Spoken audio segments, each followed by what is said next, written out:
Welcome back at 7:14. If you tend to get colds that start suddenly and happen at the same time every single year, it's possible that it's not a cold, but actually some sort of seasonal allergy. Colds, seasonal allergies could share some symptoms, but they are very different. Dr. Schuyler Williams, Touro's internal medicine physician, is here to discuss spring allergies versus the common cold and how to best manage symptoms this season. Dr. Williams, good morning. Thank you for being with us. Hey, good morning. Thanks for having me.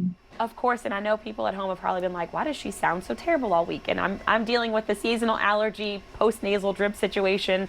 Happens every single year, so probably not a cold, right? Right. In short, these weather changes we're experiencing in New Orleans right now are responsible for allergy symptoms we're seeing in a lot of patients. If normally the immune system only reacts if harmful substances are encountered, such as a virus or bacteria, when it attacks the body. But for people with allergies, the immune system is working too hard and reacts even when harmless substances like pollen in the spring is encountered. So seasonal weather changes like what we're seeing right now in New Orleans trigger allergy symptoms, and the connection between your symptoms and the weather really depends on what you're allergic to. And Dr. Williams, I know we are all seeing that green coating on everything. We're seeing the flowers are blooming. They're beautiful, but that brings more pollen as well. What, I guess, is the best way to treat if you do know that it's seasonal allergies? And I guess I should back up a little bit. How do you know for sure it's not a cold and it's seasonal allergies, and how do you best treat either one, really? That's a great question. Although the common cold and seasonal allergies share some of the same symptoms, there are important differences between the two, which influences treatment differences. Cold symptoms, which are caused by a virus, will typically include fevers, body aches, and tiredness, in addition to, let's say, a runny nose, cough, and sore throat.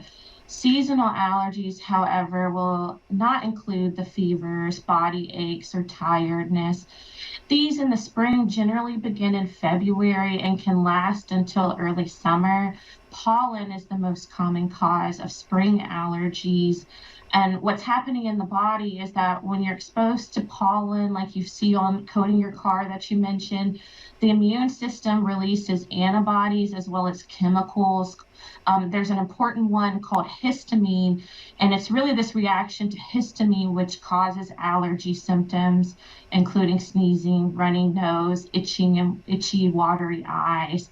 And so when you're looking for treatments for allergies, you want to look for things that target that chemical histamine, and that would include over-the-counter antihistamines, decongestants, and some nasal sprays can help symptoms too. Anything else people should know as we, again, it's an earlier pollen season, it felt like, for all of us, and we're all trying to fight through it, but anything else you want people to know as they power through? As you mentioned, we could be dealing with this through the summertime. Correct. Yeah. I think my biggest tip for people who suffer from allergies, in particular spring allergies, is to look at the pollen counts. When I reviewed them last night, they're very high in New Orleans right now.